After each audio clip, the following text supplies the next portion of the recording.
ओम गणेश। वरलक्ष्मी व्रत या वरद लक्ष्मी व्रत, उसका महत्व किस समय पर और किस दिन इस वर्ष होगा, और उसमें भी लक्ष्मी जी की जो पूजा करने की स्पेशल समय है, अवधि है, या स्पेशल जो मुहूर्त काल है वो कौन सा है, पूजा कैसे करनी चाहिए और इसकी व्रत कथा क्या है, इसका महत्व क्या है।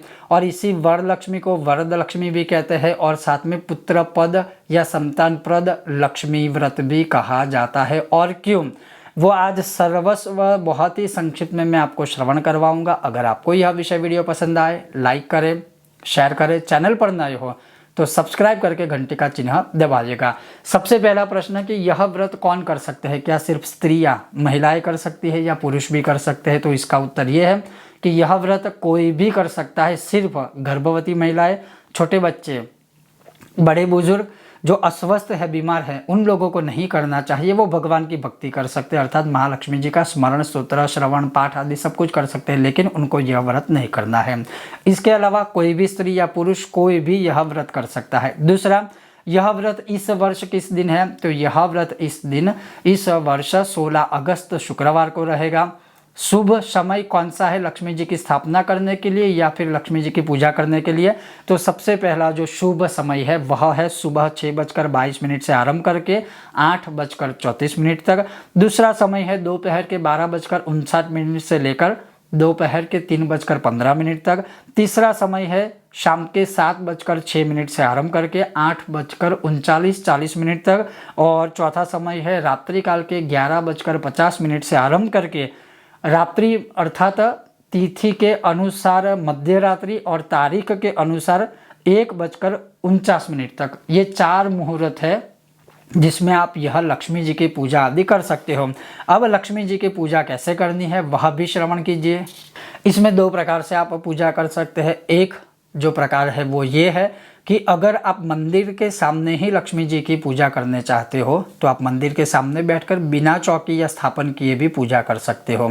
दूसरा, आप एक चौकी लेकर, जिसे बाजोठ या एक पटोरा कहता है या पटरा कहते हैं, उसके ऊपर एक सफ़ेद वस्त्र बिछा के उसके ऊपर आप चावल की ढेरी रखकर फिर उसका अष्टदल कमल के समान उसका स्थापन करके फिर बीच में माँ लक्ष्मी जी को बिठा सकते हैं या फिर श्री यंत्र को बिठा सकते हैं। ऐसा नहीं करना चाहते हो तो सीधा मंदिर में ही भगवान की या यंत्र की पूजा कर सकते हैं। अब पूजा कैसे करनी है, तो सर्वप्रथम अगर आप अपने हिसाब से देखिएगा कि अगर आप चौकी लगा के करते हो उस हिसाब से कीजिए या मंदिर में डायरेक्ट करते हो तो इस हिसाब से कीजिए। एक तांबे का बर्तन लेना है, उसी के अंदर माँ लक्ष्मी जी की मूर्ति को रखिए या फिर श्री यंत्र को रखिए। फिर उनको पुष्प से आसन अर्पण करते हैं, ऐसा भाव करके पुष्प की पंखुड़ियाँ अर्पण कीजिए। उसके बाद 4 बार लक्ष्मी जी की मूर्ति या श्री यंत्र के ऊपर जल अर्पण कीजिए, जिसमें हम जैसे भाव करते हैं कि माँ लक्ष्मी जी हम आपके पैर धो रहे हैं, माँ लक्ष्मी जी हम आपको हाथों में अर्घ्य दे रहे हैं, माँ लक्ष्मी जी हम आपको शुद्ध तीर्थों का जल जो है पवित्र वह पिला रहे हैं। और चौथी बार माँ लक्ष्मी जी हम सभी तीर्थों के जल से आपको स्नान करवा रहे हैं। उसके साथ अगर आप चाहें तो पंचामृत 5 बार चढ़ाइए, दूध, दही, घी, शहद और शक्कर या फिर मिश्रित करके थोड़ा थोड़ा पंचामृत भी अर्पण कर सकते हैं। उसके पश्चात माता रानी के ऊपर अभिषेक करना है श्री सुक्तम से। श्री सुक्तम के 16 पाठों से या तो आप जल से अभिषेक कीजिए या तो आप दूध से अभिषेक कीजिए, आप अभिषेक कीजिए। अभिषेक कर लेने के बाद शुद्ध जल से या तो मूर्ति या तो यंत्र जो आपके पास है वो उनको स्नान करवाइए। शुद्ध वस्त्र से शुद्ध कपड़े से पोंछ लीजिए। पोंछने के बाद अगर मंदिर में सीधा रखते हैं तो मंदिर में यंत्र या मूर्ति रखिए और फिर माता रानी को अर्थात श्री यंत्र को या महालक्ष्मी जी की मूर्ति को कुमकुम चंदन से टीका लगाइए, अक्षत अर्पण कीजिए, पुष्प की पंखुड़ियाँ अर्पण कीजिए, पुष्प की माला आदि पहनाइए। ये हो गया। अब इसके बाद जो है आपके हाथों में आप कंकु की एक कटोरी है, जो भिगोया हुआ है कंकु है, वह लीजिए और माता रानी के अंगों की पूजा करनी। इसमें अंग पूजा का बहुत ही महत्व है। और अंग पूजा क्या होता है कि पूरे शरीर के स्पेशल एक एक अंग का नाम बोलना, एक एक माता रानी का नाम बोलना और उस अंग का नाम बोल के ऐसे करके कंकु से ऐसे छींटे छिड़कने हैं उस पर्टिकुलर अंग के ऊपर। जैसे मैं आपको बताऊं कि जैसे आपको सबसे पहला जो नाम है माँ लक्ष्मी जी का वो क्या है, ओम वरद लक्ष्मी नमः। तो माता रानी के जो पैर है तो पैरों के ऊपर ऐसे कुमकुम के छींटे छिड़कने हैं। फिर ओम कमलवासिनी नमः, तो पैरों की जो घुटी होती है अर्थात पैरों के साइड का जो भाग होता है वहाँ पर ऐसे कुमकुम से छिड़के। उसके पश्चात बोलना है कि ओम पद्मालयाय नमः, माता रानी की जो पिंडियाँ होती है उसके ऊपर आप कुमकुम से ऐसे छींटे छिड़के। फिर श्रीये नमः, ओम श्रीये नमः बोल के माता रानी के घुटनों के ऊपर कुमकुम के छींटे छिड़के। फिर बोलना है ओम इंदिराय नमः, ऐसा बोल के माता रानी की जो जंघाएं है वहाँ पर कुमकुम से छींटे छिड़के। फिर बोलना है ओम हरिप्रियाय नमः बोल के माता रानी की नाभि के ऊपर कुमकुम के छींटे छिड़के। फिर बोलना है ओम लोकदात्रे नमः बोल के माता रानी के स्तनों के ऊपर ऐसे कुमकुम के छींटे छिड़के। फिर बोलना है विधात्रे नमः, ऐसा बोल के माता रानी के कंठ के ऊपर ऐसे छींटे छिड़के। उसके पश्चात बोलना है ओम धात्रे नमः, माता रानी के जो नाक है नासिका है उसके ऊपर छींटे छिड़किए। फिर बोलना है सरस्वती नमः, माता रानी के मुख के ऊपर छींटे छिड़किए। फिर पद्म निधये नमः बोलकर दोनों आंखों के ऊपर ऐसे छींटे छिड़किए।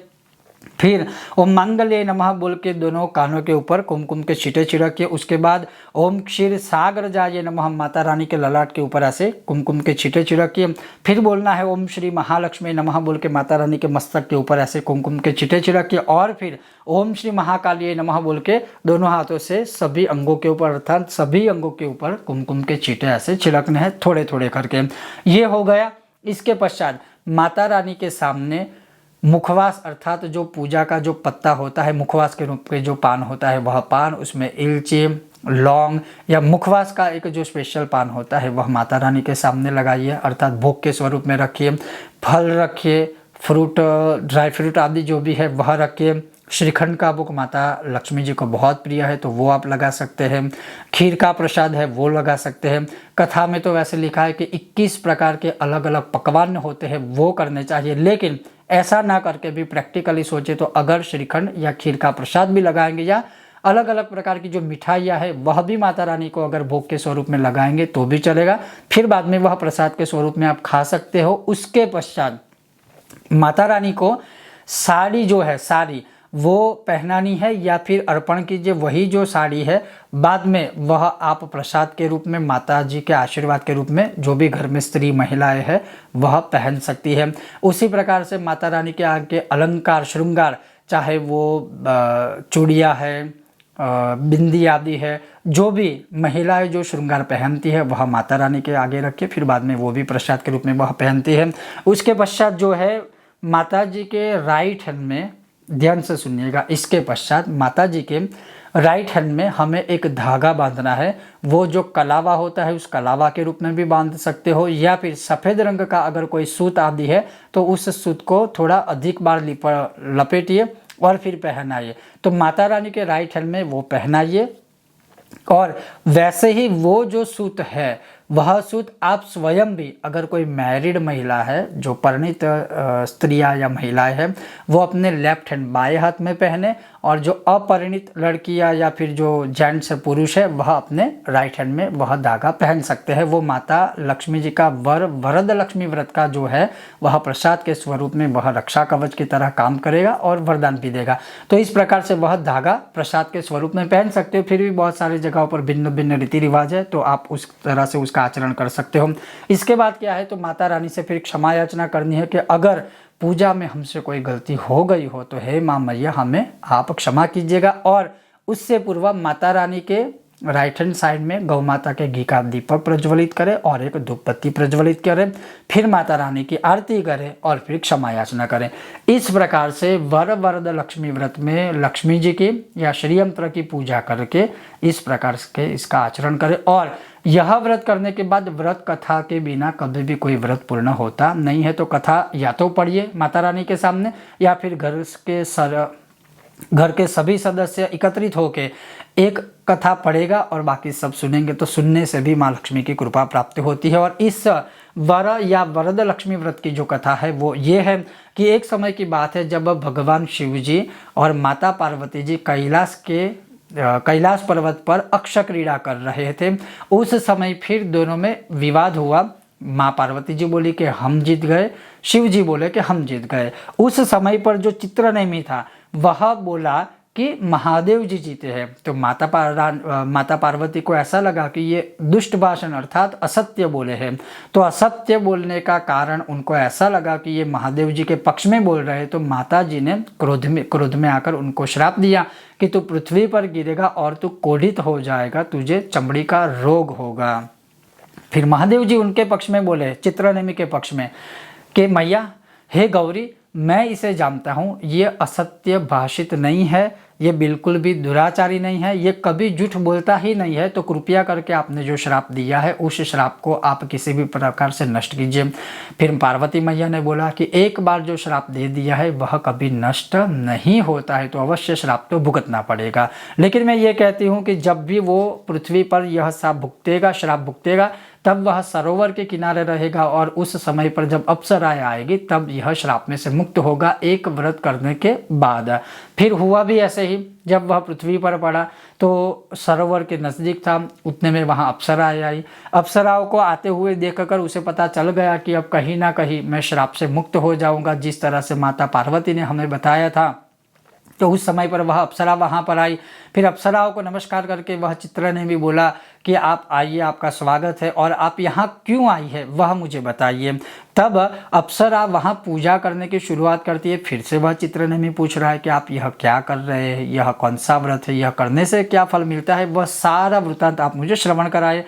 तब अप्सराएं बोली कि यह हम वर लक्ष्मी नामक व्रत कर रहे हैं, जो अमावस्याम श्रावण शुक्रवार को होता है, और यह बहुत ही महान व्रत है जो स्थिर लक्ष्मी प्रदान करता है, लक्ष्मी नारायण की कृपा देने वाला है, और साथ में संतान भी प्राप्त करवाता है, पुत्र पद यह व्रत है। ऐसा सुनकर फिर इसकी जो विधि विधान है वह सुनाई। इसमें कलश स्थापना भी की है। कलश स्थापना भी आप चाहे तो प्रॉपर रूप में कर सकते हो, अगर नहीं भी करोगे तो भी लक्ष्मी जी की पूजा से भी फल प्राप्त होगा, कोई दोष नहीं है। क्योंकि कलश पूजा ये होती है जिसे पुण्यवाचन संस्कृत में कहा जाता है, और वही अप्सरा जी चित्रनेमी को श्रवण करवाते हैं कि जैसे एक चौकी के ऊपर सफ़ेद वस्त्र बिछाकर, चावल की ढेरी बनाकर, उसका कमल बनाकर, फिर सुवर्ण की सोने की मूर्ति या यंत्र बनाकर चौकी के ऊपर स्थापित करें। फिर एक कलश लेना है जो सुवर्ण का होना चाहिए। 5 प्रकार के अलग अलग पान होते हैं, जैसे आम्र अर्थात आंबे का पान हो गया, अशोक वृक्ष का हो गया, वट वृक्ष का हो गया, पीपल का हो गया। तो इसके जो सारे पान है वह कलश में रखकर उसके ऊपर श्रीफल, मतलब ये एक प्रॉपर 16 उपचार पूजा वाली जो विधि है वह बताई है। आप चाहे तो वो कर सकते हैं, आप अपनी बुद्धिमत्ता के अनुसार, अन्यथा नहीं भी करेंगे तो कोई दोष नहीं है। तो ये सारा जो विधि विधान है वह अप्सराओं ने उस चित्रनेमी को श्रवण करवाया। फिर साथ में ये भी कहा कि इस व्रत को करने से पूर्व आपको ये करना है कि बिना कत्थे का जो पान होता है वह पान, और सुपारी होता है वह रखना होता है, वह चबाना होता है। और फिर ये कहा कि यह जो चबाया हुआ पान है वो किसी वस्त्र के अंदर उसको बांध दीजिए, और प्रातःकाल उठने के बाद जब आप देखोगे अगर यह पान या जो पूरा वस्त्र है अगर वह लाल हो जाएगा तो आपको वह व्रत करना चाहिए। तो उसको ऐसी श्रद्धा लगी कि ठीक है मैं भी ये करूँगा। चित्रनेमी ने वही किया, और फिर अप्सराओं ने यह जो पूरा जो सर्व समृद्धि देने वाला यह व्रत है वह सब कुछ चित्रनेमी को श्रवण करवाया। फिर चित्रनेमी ने वह जो था वह व्रत देखा, वहाँ पर जो धूप बत्ती आदि प्रज्वलित थी उसकी सुगंध भी उसकी सांसों में गई, तो उसको वो फील हुआ, मतलब उसको अनुभव हुआ कि यह व्रत सच में मेरे लिए ही है और मुझे श्राप से मुक्त करने के लिए है। तो उसका जो कुष्ठ रोग था, चमड़ी का रोग था, वो धीरे धीरे करके ठीक होने लगा। फिर चित्रनेमी ने महालक्ष्मी जी की सुवर्ण निर्मित मूर्ति आदि बनवाई, और जैसे अप्सराओं ने पूरा विधान बताया था उसी प्रकार से उसने वह विधान भी किया। फिर वायन के स्वरूप में बांस के जो पात्र होते थे या पात्र थे उस समय के अनुसार उसमें सारा भगवान को उसने भोग लगाया था, महालक्ष्मी जी को पकवान लगाए थे। उसमें से एक ब्राह्मण को दिया, एक यति मुनि को दिया, एक किसी गरीब को दिया। उस प्रकार से वह जो सारा वायन था, जिसे वायन कहा जाता है बांस पात्र को, तो वह उसने दान किया। आप अपनी स्थिति के अनुसार जो भी चाहे वह दान कर सकते हो। और ऐसा करने के बाद उसको जो श्राप मिला था वह श्राप से वह मुक्त हो गया, और वह श्राप से मुक्त होने के बाद वह कैलाश गमन को गया। वहाँ जाने के बाद उसने उमा शंकर को नमस्कार किया। फिर पार्वती जी ने कहा कि चित्रनेमी, जैसे मैंने तुझे श्राप दिया था उसी प्रकार से मैं तुझे पुत्र के रूप में स्वीकार कर रही हूँ, और यही व्रत जो पुत्र वध पुत्रप्रद नामक व्रत होगा और इसी व्रत को मैं भी करूँगी और इसी व्रत को करने के बाद जो पार्वती देवी है उनके वहाँ स्कंद अर्थात कार्तिकेय जी का जन्म हुआ। और इसीलिए कहा जाता है कि यह जो वर या वरद लक्ष्मी व्रत है वह पुत्रप्रद व्रत भी है। इसको करने से पुत्र की भी प्राप्ति होती है और जिन्हें संतान नहीं होते उन्हें संतान भी प्राप्त होते हैं। और इसी व्रत को विक्रमादित्य राजा ने भी किया था, इसी व्रत को बहुत लोगों ने किया था, इसी व्रत को नंद राजा ने भी किया था जिनका विवाह नहीं हो रहा था और इसी व्रत को करने के बाद उनका विवाह भी हुआ था। और यह जो व्रत है वह हर एक प्रकार से मनुष्य की सभी कामनाओं को पूर्ति करने वाला है। लेकिन इसमें एक चीज़ है कि कोई भी स्त्री या कोई भी पुरुष अगर यह व्रत करता है तो उसे शुचि स्वरूप में रहना है, अर्थात पवित्र रहकर करना है। बिना पवित्रता, बिना भाव, बिना श्रद्धा के अगर कोई यह व्रत करेगा तो उसका फल उसको प्राप्त कभी नहीं हो सकता। इसीलिए अंत में कहा य इदं शृणुया नित्यं श्रावयद्वा समाहितः धनं धान्यम अवाप्नोति वरलक्ष्मी प्रसादतः। जो कोई भी यह वरलक्ष्मी या वरद लक्ष्मी व्रत इस शास्त्रोक्त विधान से करता है या करेगा उसकी सभी कामनाएं पूर्ण होगी। ऐसा यह उत्तम वरलक्ष्मी या वरद लक्ष्मी व्रत की कथा मैंने आपको श्रवण करवाई। अब कुछ नियम है जो आपको ध्यान रखने हैं। अगर कोई यह व्रत करता है तो वो चाहे तो एक समय भोजन करे, एक समय केवल फलाहार करे, या फिर वो पूरे दिन केवल फलाहार ही करे, या फिर भगवान महालक्ष्मी जी को जो भी, माता रानी महालक्ष्मी जी को जो भी प्रसाद भोग के स्वरूप में लगाया है वह भी आप ग्रहण करके पूरा यह व्रत कर सकते हो। दूसरा, यह जो व्रत है वह व्रत एक छोटे बच्चों को नहीं करना है, जो गर्भवती महिलाएं हैं वो नहीं कर सकते हैं, बड़े बुजुर्ग हैं जो वो नहीं कर सकते हैं, जो अस्वस्थ बीमार है उनको भी नहीं करना है। जो स्वस्थ है वो चाहे स्त्री है, चाहे पुरुष है, लड़का है, लड़की है, वो हर एक यह व्रत कर सकते हैं। दूसरी बात कि यह व्रत करते हो तब जितना हो सके अधिक मौन रखिए ताकि किसी के साथ कोई क्लेश, वाद विवाद ना हो और उस दोष में से बच जाए। जितना हो सके किसी भी साधु संत या किसी भी पवित्र मनुष्य की कभी कोई निंदा ना करें। जितना भी हो सके माता लक्ष्मी जी का ही पूरे दिन तक स्मरण कीजिए, जितना भी हो सके भगवान का स्मरण कीजिए। और रात्रि को भूमि शयन करना है, रात्रि को ब्रह्मचर्य का पालन करना है, साथ में मांस, मदिरा आदि कुछ भी सेवन नहीं करना है। इस प्रकार से अगर कोई यह व्रत करता है या करेगा तो वरद लक्ष्मी अर्थात महालक्ष्मी की वरदान के स्वरूप में उसके घर में वरलक्ष्मी नारायण सहित निवास करेंगे और जो कोई यह व्रत करेगा वह अंत में शिवलोक को गमन करेगा। तो ये था वरलक्ष्मी वरद लक्ष्मी व्रत के विषय में जो भी शास्त्रोक्त महत्व, इस बार किस समय पर आपको यह पूजा करनी चाहिए, वह मुहूर्त कैसे पूजा करनी चाहिए वो भी मैंने आपको श्रवण करवाया।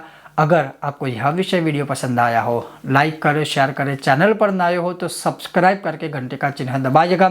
बहुत जल्द मिलते हैं नए विषय और वीडियो के साथ, तब तक आप देखते रहिए कर्मकांड बाय आनंद पाठक मेरे साथ। ओम गणेश, हर हर महादेव, जय सियाराम, जय हनुमान।